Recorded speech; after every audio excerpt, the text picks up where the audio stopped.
coming today. Thank you for all that you do for our great party.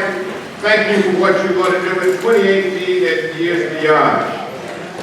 One thing that you may not realize about the work that I do is the incredible schedule that we have to maintain. I realized early in the week that I would not be able to get out of Washington yesterday, and so I knew that either I had to get up at 5 o'clock this morning and drive from Washington to Scarborough, or I had to take a chance on American Airlines. And so,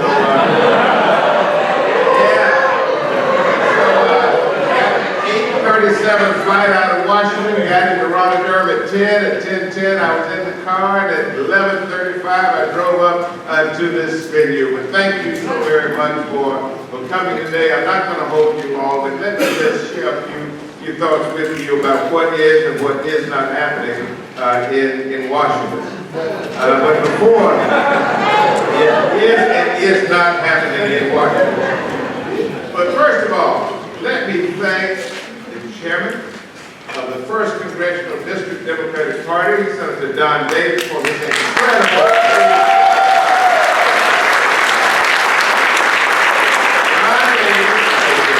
chair among all of the 13 districts in North Carolina.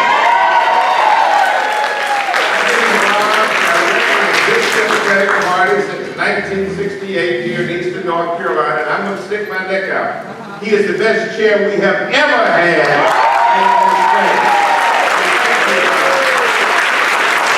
I tried to get Don yesterday. I called him frantically. I see how people feel when they try to call me frantically and can't get through. But I tried to call him yesterday to let him know what my dilemma was about getting here this morning, and found out that he was over here decorating. He was over here making sure that all of this stuff was right for you this morning, and so thank you, Don. But I know that Don does not do this by himself. He has an executive committee, has county chairs and co-chairs, and all of you rank and file Democrats from all of the 14 counties. I want to thank you for your contribution to keeping this party strong and keeping it alive and well. You know, the 1st Congressional District used to be 24 counties. Now it's 14 counties.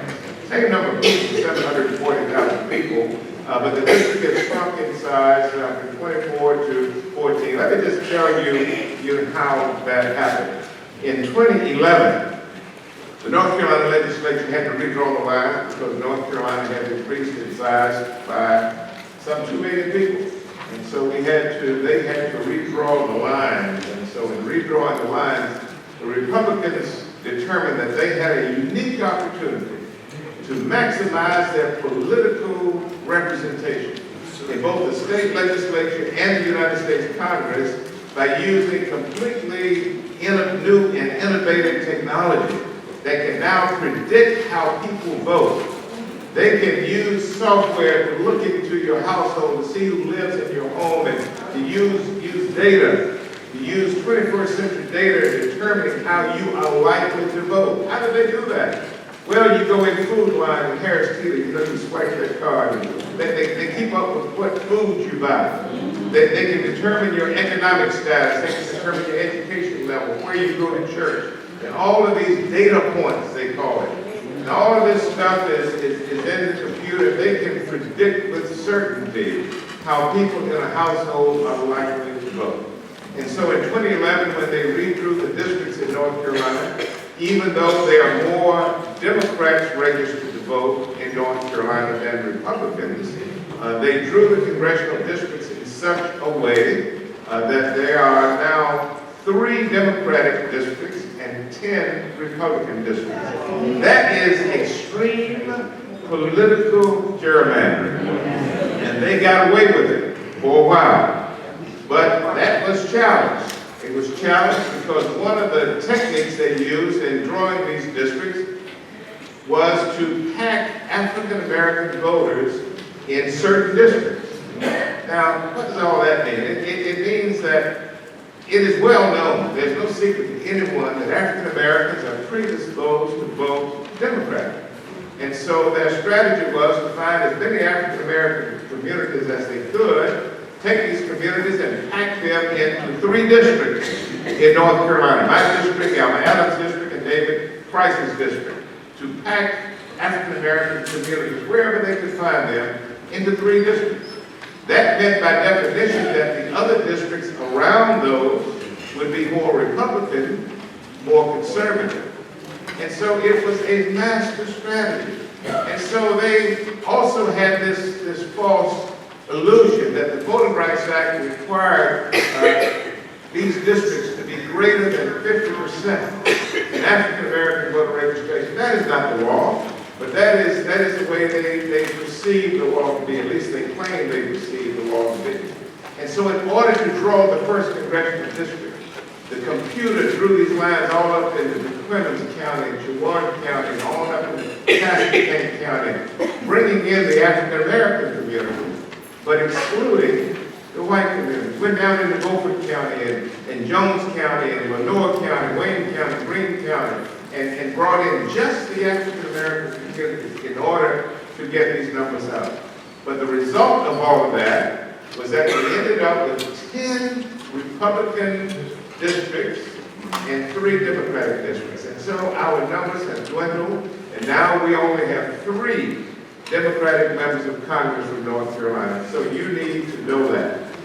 I am the one that you have chosen over the last 12, almost 13 years to be your representative in the House of Representatives. And so I want to thank you for that. Every Monday morning I have to decide if I'm going to get on an airplane, if I'm going to get on the Amtrak, or whether I'm just going to get on an automobile and drive to Washington, D.C. But every week, almost every week, I go to Washington and roll up my sleeves and work 10, 11, 12 hours a day doing my darndest to represent the interests of those of you in this room. And so I want to tell you that it's a labor of love, and I thank you so very much. The Republicans,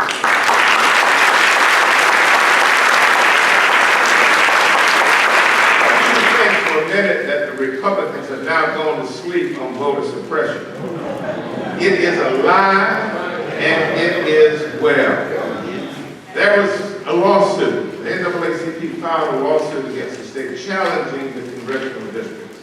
And they won the lawsuit, kind of, sort of.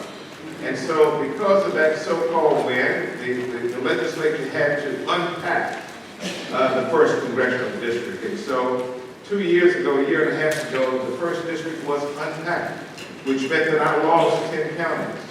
That's why I don't have Pasco and Craven and all these other counties. I now have 14 counties. But that case is still pending in the federal court. You need to know that. There is still an appeal in the U.S. Supreme Court that should be decided in the next few weeks to determine whether or not the legislature used the wrong criteria in drawing these districts back in 2011. Yes, we're operating under a new plan now with 14 counties. But don't get confused about that because the litigation is still alive and well. And so the Harris case ought to be decided. Some say in the next few days, I say the next few weeks, but it ought to be decided very soon. The holding in that case, remember, only 8 justices on the Supreme Court are in panel to hear this case because the number 9 guy just got there the other day and he was not there for oral arguments. So the case is being decided by an 8-justice court. Now, if they deadlock 4-4, I don't know what's going to happen, but anyway, we are eagerly awaiting a decision in the Harris case. Once that decision is reached, then that will inform the other cases that are pending in the court, such as the Covington case, which challenges Senator Woodard. Good to see you here today. Wake up, buddy. That's my home. I know how it feels when someone calls your name and you about to doze off. Been there, done that. But anyway, that would inform the Covington case, which is the legislative redistricting case. And so pay attention because this is so important. And then yesterday, the day before yesterday, your president, Donald J. Trump, comes out with a brand new commission called the Presidential Advisory Commission on Election Integrity, Edgecombe. So I'm telling you all of that to say that voter suppression is alive and well. It's happening here at the state level, and it's certainly happening at the federal level as well. But we're dealing with a new landscape in Washington. We were familiar with George H.W. Bush George W. Bush, Ronald Reagan, and all the other Republican office holders. But we're dealing now with a different personality. More than one personality? Yes.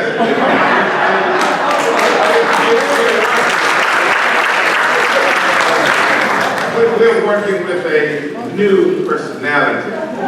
And every day for the last 8 days in a row, there's been one scandal after another.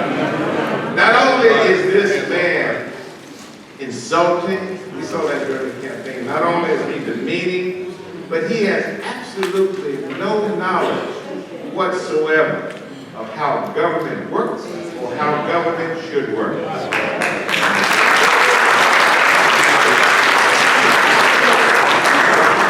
But not only is he incompetent as a president, not only is he incompetent as a president, he is now endangering national security. And that is causing me grave concern. He is posing with Vladimir Putin. There is a strange relationship between Putin and Donald Trump. During the campaign, there appears to have been frequent interaction between Trump and his associates and Putin and the Kremlin and Russian leaders. And there seems to be, and we're going to have to get to the bottom of it, but there seems to be an inappropriate relationship between these two men. And evidence is getting clearer and clearer every day that the Russians attempted to influence the outcome of the elections of 2016. And so we need an independent investigation. Yesterday, we saw that a special, Bob Mueller was appointed, I think before yesterday, as a special prosecutor in the case. And I was with Bob Mueller yesterday, and all of us were. We had a classified briefing yesterday, and certainly I can't tell you what was said. Now you laugh, but let me tell you what was said in the classified briefing. Everything that you have read in the newspaper was said in the classified briefing. But there is one thing, in all seriousness, that there's one takeaway from the classified briefing that I gave you. Judge Leach, hey buddy. All right. As you start looking around, I start seeing my friends. Okay. The takeaway from the classified briefing is this. Bob Mueller has unlimited, not unlimited, but a lot of discretion. He has the ability now to take this investigation in any direction he wants to go. In the classified briefing, we met with Rod Rosenstein, who is the Deputy Attorney General of the United States. He's now the Acting Attorney General for the purpose of this case. And he told us in no uncertain terms that Bob Mueller, who is a 12-year veteran of the FBI, who is apparently a well-qualified individual, has total authority to take this case as he investigates Russian influence on the American election. He has the ability and the resources to take this case wherever it goes, even if it's to the front door of 1600 Pennsylvania Avenue.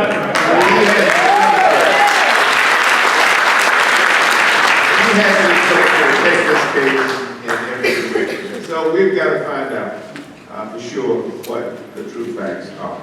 Let me just say in closing that legislatively, that's political. Legislatively, a wrecking ball is at work.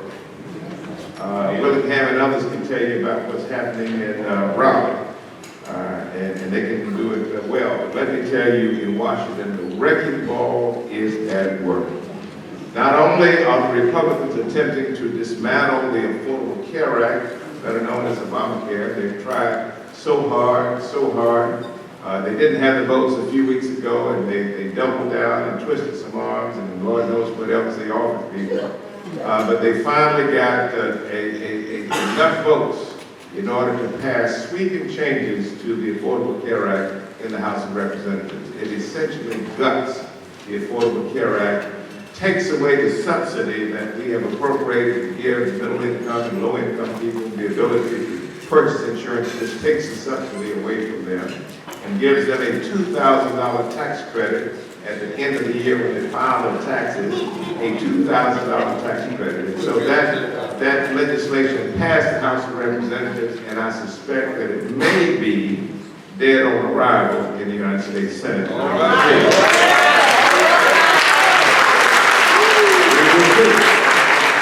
Senators are different animals than House members because they run statewide.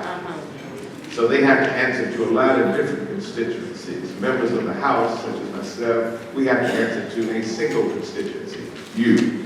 And so the dynamics are different between the House and the Senate, but we will see. The 2017 budget, the Republicans had terrible difficulty passing a 2017 budget. Every time the deadline came up, the Tea Party rose up its head and scared the Republican leadership to death, and they couldn't pass a 2017 budget. And let me tell you that 240 Republicans in the House of Representatives, way too many. We're going to erode that number. Yeah. 240 Republicans in the House of Representatives. Okay, it takes 218 votes to get anything passed in the House. So you would think in a good day, an ordinary day, that Republicans have the votes to pass anything they want to pass. That is not so. Because the Tea Party, headed by Mark Meadows from North Carolina, who actually is a good friend of mine, when we're not on the House floor. Even on the House floor, we're good friends. We just don't see the world the same way. But the Tea Party is composed of about 40 Republicans. So you've got 200 mainstream conservative Republicans and 40 way out there right-wing, ultra-conservative Tea Party. And so Speaker Ryan does not have the ability to get his agenda passed, the Republican agenda passed, without bargaining, without pleading with the Tea Party for some of their votes. And so the Tea Party comes at a high price. Anytime they give their votes to Paul Ryan, it's very expensive. They have to give up so much in order to meet their demands. Ryan refuses to come to my side of the aisle, our side of the aisle, because we got 40 votes over here too, 40 plus, that we could give to the Republicans, and they would just meet us halfway. And so the House is in dysfunction. As a result of that, 2017 budget did not get passed. And so finally the other day when we met the deadline, I guess it was April 28th, when we met the deadline and the clock was ticking, they finally reached the deal with the Tea Party to get the 2017 budget passed into law. But the 2017 budget now, remember, it's only good until September 3rd. Now we're starting next week the 2018 budget. And that's where the wrecking ball is beginning to start rolling down here. Tuesday, Trump is going to lay out, a few weeks ago he laid out the blueprint, the top line of the budget. That's just the forecast. But on Tuesday, we're going to get the fine print of President Trump's budget. And it is mean, and it is lean, and it is ready to devastate communities that you come from and that I represent. And so we've got to pay attention. We've got to pay attention to what is getting ready. I know you've been watching what has been happening, but you've got to pay attention now to what's getting ready to happen. When you talk about money, government is about money. When you talk about money, you've got two types of money. You've got mandatory spending, which is 2/3 of the budget. We don't have to vote on that stuff. That's mandatory spending. Social Security, Medicare, Medicaid, food stamps. I mean, those Pell Grants, those are what we call mandatory spending items. We don't generally vote on mandatory spending. But mandatory spending accounts are those accounts that are really driving the debt and the deficit. We don't vote on that. What we vote on every year is the other side of the budget called discretionary spending. And that's what we vote on every year. Discretionary spending is basically divided into two parts: defense and non-defense. And so if about 1/3 of the budget is discretionary and half of that is non-defense discretionary spending, that means about 1/6 of the budget is discretionary spending that's not earmarked for defense, which means programs, it means meals on wheels. It means community development block grants. It means Section 8 housing. It means all of the other good programs that you have in your communities that provide a social safety net for low-income and moderate income Americans. Starting next week, you're going to see an increased assault on discretionary spending. They want to cut, and I got the list here. I'm not even going to go down the list, and you can just imagine what they are. They're going to start with a wrecking ball next week to eliminate so many programs that we have become accustomed to. But President Trump is now ready to deal with entitlements and Medicaid, Medicare, Social Security. He is now ready to talk about farm subsidies. Yes, farm subsidies. He's ready to talk about SSIs, child nutrition programs, TANF programs, that's temporary assistance for needy families. That's where the firepower is going to be over the next few weeks and few months. And so Trump wants to cut $800 billion. We've already had a preview of his budget. I know what's going to be in there too. We've seen it. $800 billion in cuts to entitlement spending. But he's saying, I'm not touching Social Security. Yeah, right. That's what he promised during the campaign. But he's going to say that Tuesday. Even though he's on the other side of the world right now, he's going to say that Tuesday. That I'm not touching Social Security. He's going to say, I'm not touching Medicare. Well, if you're not touching those, that means that you're doing a whale of a job to farm subsidies and child nutrition programs and food stamps and all of the other programs. And so you're going to see a big fight starting next week on the 2018 budget. And so all of that boring stuff to say to you, the Democrats, you cannot sit down. You've got to stand up. You've got to fight. You've got to double the effort. You've got to go back. You've got to roll up our sleeves, and we've got to get ready to win elections in 2018 and beyond. We cannot have Donald Trump and his cronies running this country any longer.